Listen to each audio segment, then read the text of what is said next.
दोस्तों नमस्कार। हम आज डिस्कस करेंगे इलेक्ट्रोमैग्नेटिक वेव्स। 1820 में साइंटिस्ट ऑस्टेड ने देखा कि अगर इलेक्ट्रिक फील्ड चेंज हो रहा है तो मैग्नेटिक फील्ड प्रोड्यूस होता है। इसके लिए फैराडे ने एक एक्सपेरिमेंट किया। उन्होंने 11 ईयर तक एक्सपेरिमेंट किया और एट लास्ट 1831 में उन्होंने देखा कि अगर वेरिंग मैग्नेटिक फील्ड है और उसमें कंडक्टर को मूव कराया जाता है तो उसमें करंट फ्लो होने लगता है। करंट फ्लो होने का मतलब होता है कि उसमें इलेक्ट्रिक फील्ड प्रोड्यूस हो जाता है। अगर कोई चार्ज स्टैटिक पोजीशन पे है तो स्टैटिक पोजीशन के चारों तरफ ओनली इलेक्ट्रिक फील्ड होता है, लेकिन अगर कोई चार्ज मूव करता है तो मूविंग चार्ज के साथ इलेक्ट्रिक फील्ड और मैग्नेटिक फील्ड दोनों एसोसिएट होते हैं।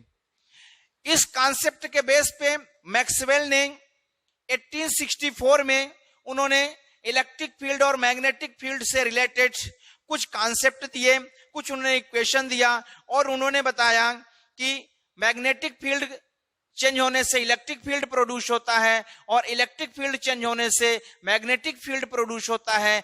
इसको मैक्सवेल ने 1864 में मैथमेटिकल प्रूफ किया, जिसे मैक्सवेल इक्वेशन कहते हैं। उनके मैथमेटिकल इक्वेशन का कॉन्सेप्ट ये रहा कि उन्होंने बताया कि जब कोई चार्ज एक्सीलरेट करता है, ऑसिलेशन करता है, तो ऑसिलेशन करने से उस चार्ज के द्वारा कंटिन्यूअसली इलेक्ट्रोमैग्नेटिक वेव प्रोड्यूस होता है। It means an oscillating moving charge produces a wave which is known as electromagnetic waves. जब चार्ज एक्सीलरेट करता है, ऑसिलेट करता है, तो उससे एक वेव्स प्रोड्यूस होती है जिसको इलेक्ट्रोमैग्नेटिक वेव्स कहा गया। यहां पे जब इलेक्ट्रिक फील्ड और मैग्नेटिक फील्ड प्रोड्यूस होता है तो इलेक्ट्रिक फील्ड और मैग्नेटिक फील्ड का डायरेक्शन एक दूसरे के परपेंडिकुलर होता है तथा वो वेव जिसे हम इलेक्ट्रोमैग्नेटिक वेव्स कहते हैं वो भी इलेक्ट्रिक फील्ड और मैग्नेटिक फील्ड के परपेंडिकुलर डायरेक्शन पे होता है। इलेक्ट्रोमैग्नेटिक वेव्स की जो स्पीड है वह लाइट स्पीड के इक्विवेलेंट कंसीडर किया जाता है। तो अब हम इसके बाद देखेंगे wave equation. Wave equation satisfied by E and B। E मतलब इलेक्ट्रिक फील्ड एंड B मतलब मैग्नेटिक फील्ड के द्वारा जो इक्वेशन सेटिस्फाई होता है, तो हम यहां पे वेव इक्वेशन कैलकुलेट करेंगे। जो इलेक्ट्रोमैग्नेटिक वेव है उसका एक इक्वेशन कैलकुलेट करेंगे। तो मैक्सवेल ने 4 ला दिए जिसे हम मैक्सवेल इक्वेशन कहते हैं। फर्स्ट होता है del dot E equal to rho upon epsilon 0। Second होता है del dot B equal to 0। Third है del cross equal to minus del B upon del T. And fourth है डेल क्रॉस बी equal to mu 0 J plus epsilon 0 del E upon del T. यहां पे vector use करेंगे क्योंकि ये सब vector quantity है, तो यहां पे हम वेक्टर यूज करेंगे। ये सब वेक्टर है, जो वेक्टर है उसमें हम वेक्टर का साइन लगा देंगे। वेक्टर को डैश के द्वारा भी रिप्रेजेंट किया जाता है और इस तरह एरो के द्वारा भी रिप्रेजेंट करते हैं।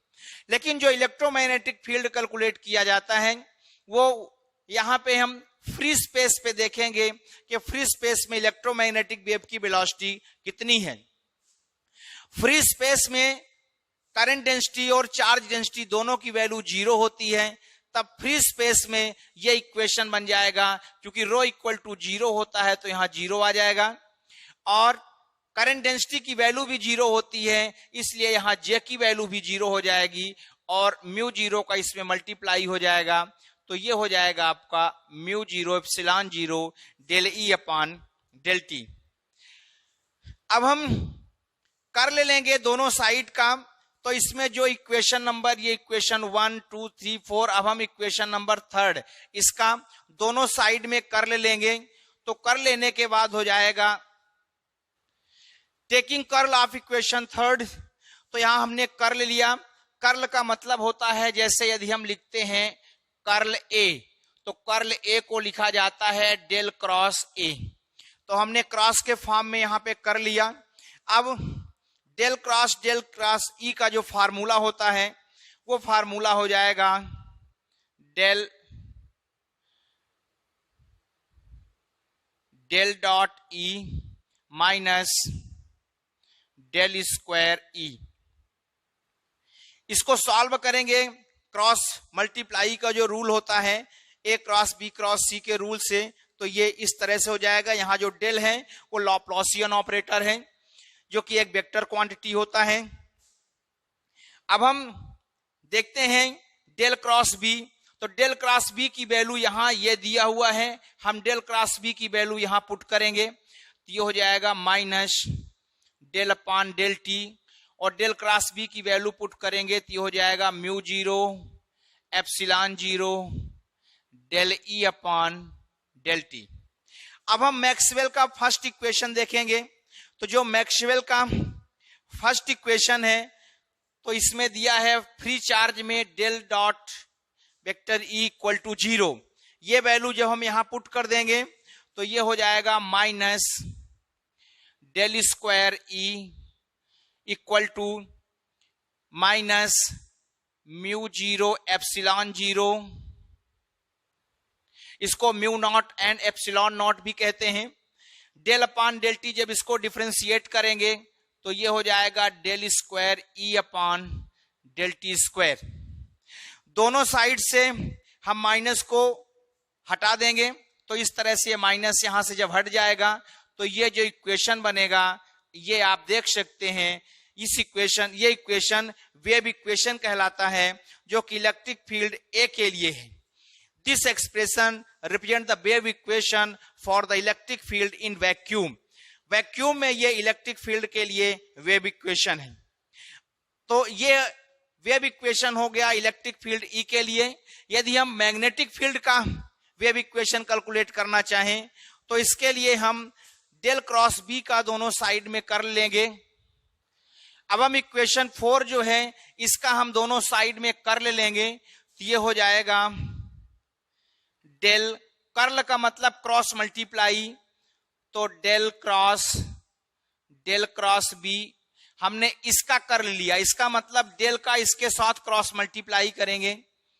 यहां भी हो जाएगा आपका डेल क्रॉस म्यू 0 एप्सिलॉन 0, इसको म्यू नॉट एप्सिलॉन नॉट भी कहते हैं, del E upon del t. हम यहां से फिर cross triple product rule apply करेंगे तो उसके अकॉर्डिंग हो जाएगा ये del dot B minus del square B. यहां पे हम mu 0 epsilon 0 del upon del t, इसको हम पहले लिख लेंगे तो ये हो जाएगा mu 0 epsilon 0 del upon del t, और ये हो जाएगा डेल क्रॉस ई।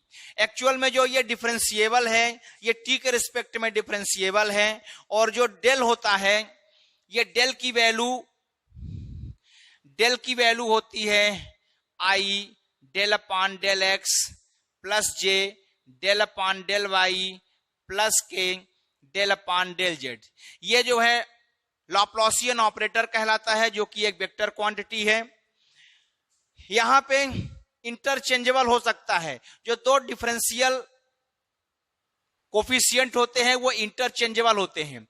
इंटरचेंजेबल का मतलब अगर इसको हम एग्जाम्पल के फॉर्म में देखें तो अगर सपोज करिए एक्स वाई है तो इसको यदि हम पहले एक्स के रिस्पेक्ट में डिफरेंशिएट करें तो इसका आंसर आएगा वाई, फिर इसको हम वाई के रिस्पेक्ट में डिफरेंशिएट करें तो इसका आंसर आ जाएगा 1। इसी तरह से अगर हम इसका पहले वाई के रिस्पेक्ट में डिफरेंशिएट करें तो आ जाएगा x। अब इसका x के रिस्पेक्ट में डिफरेंशिएट करें तो आ जाएगा 1। इस तरह से हम देखते हैं कि जो डिफरेंशियल कोफिशिएंट होता है वो इंटरचेंजेबल होता है, उसको हम आगे पीछे लिख सकते हैं। इसीलिए डेल क्रॉस को पहले लिख दिया गया और डेल अपॉन डेल टी को बाद में लिख दिया गया। अब यहां से देख सकते हैं डेल क्रॉस सी की वैल्यू है minus del B upon del t, तो ये वैल्यू हम यहां पे पुट करेंगे।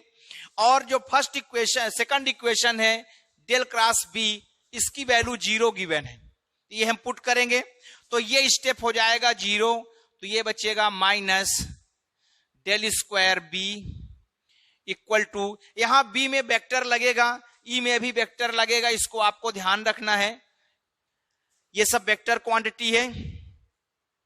Mu 0 epsilon 0 del upon del t, और डेल क्रॉस ई की वैल्यू यहां पे दिया हुआ है minus del B upon del t, तो ये हो जाएगा minus del B upon del t.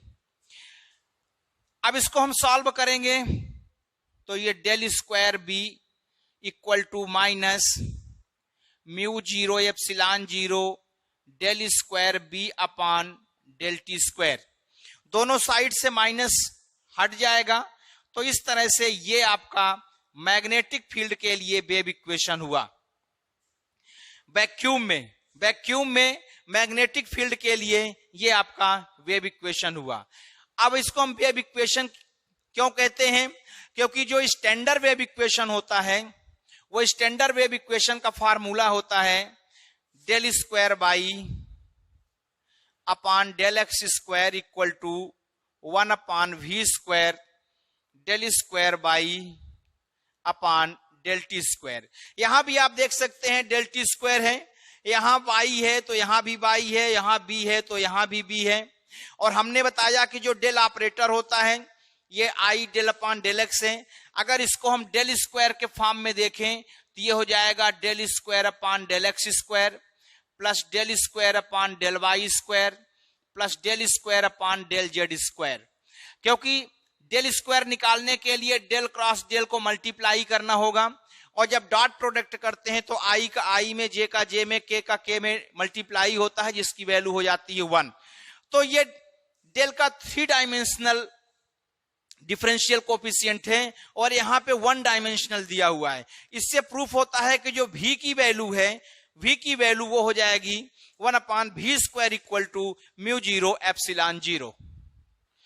तो इस तरह से 1 अपॉन वी स्क्वायर हो गया। जब दोनों इक्वेशन को हमने कंपेयर किया तो 1 upon v square equal to हो गया mu 0 epsilon 0, v equal to हो जाएगा 1 अपॉन रूट म्यू 0 एप्सिलॉन 0।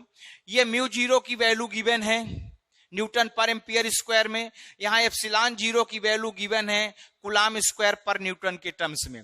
अब इसको यदि हम कैलकुलेट करें, जो कि आप कैलकुलेट कर सकते हैं, तो इसका कैलकुलेशन ये आएगा, जिसको हम राउंड फिगर में 3 into 10 to the power 8 metre per second लिख सकते हैं। दोस्तों, जब इसको हम फिजो-फीको मेथड होता है, लाइट वेलोसिटी कैलकुलेट करने के लिए एक फिजो-फीको मेथड होता है और एक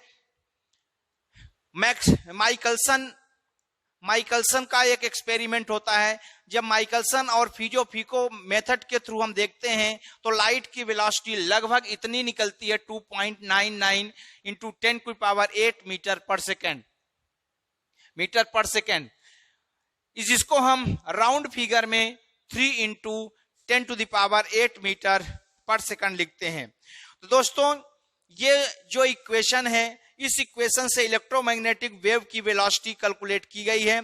यहां से प्रूफ होता है कि इलेक्ट्रोमैग्नेटिक वेव की जो वेलोसिटी है वो लाइट के वेलोसिटी के इक्वल होता है। फ्री स्पेस या वैक्यूम में, एयर में इलेक्ट्रोमैग्नेटिक वेव की जो वेलोसिटी है वो लाइट वेलोसिटी के इक्वल होता है। तो दोस्तों, ये हुआ मैक्सवेल इक्वेशन। आप हमारे चैनल को सब्सक्राइब करें, लाइक करें, शेयर करें। कोई प्रॉब्लम है तो कमेंट करें। Thank you.